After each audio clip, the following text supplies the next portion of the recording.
Holy Chichos guys, what is up? It is your girl Holy Chichos and welcome back to Wisdom Filled Wednesdays.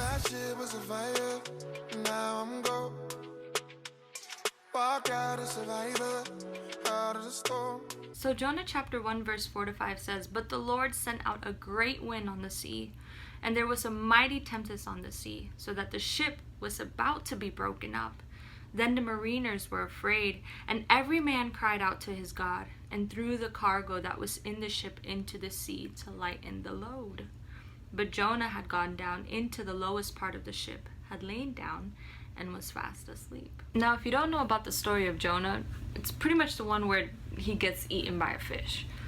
It doesn't really say exactly what fish, but he gets swallowed whole for 3 days and 3 nights. But in any case, what I really want you guys to focus on here is the storm that happens in the sea. Sometimes the trials and tribulations that we go through help us to realize what extra weight needs to get off of our boat. The weird thing is though, is that even though the mariners were throwing out all this cargo out of the ship, the storm was still going crazy and they were still sinking. Later on, as you continue to read, you realize that they start to ask for instruction as to what it is that they have to let go of in order for the ship not to sink, in order for the storm to calm down. Jonah comes out of the blue and says, "You gotta throw me out.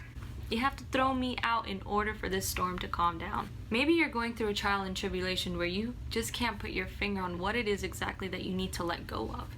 And maybe it's not even you. Maybe it's not even your emotions or the distractions around you, but maybe it's a person. In this case, just like in the book of Jonah, it was Jonah himself that was causing the storm, the chaos. So maybe there's a person in your life that is influencing you or causing a chaos and strife and problems. But that doesn't necessarily mean that they're a bad person either, because Jonah was actually a person called by God, but he had fled from the presence of God, which is why everything was going crazy, because God was trying to get this person's attention. Sometimes there are certain storms that aren't necessarily directed towards us, but directed towards a person that is close to us, because God is trying to get their attention, and we just happen to be in the midst of that person's life. So maybe there's someone in your life that you need to let go of so that they can be obedient in their walk with God, and that you can be obedient in your walk with God.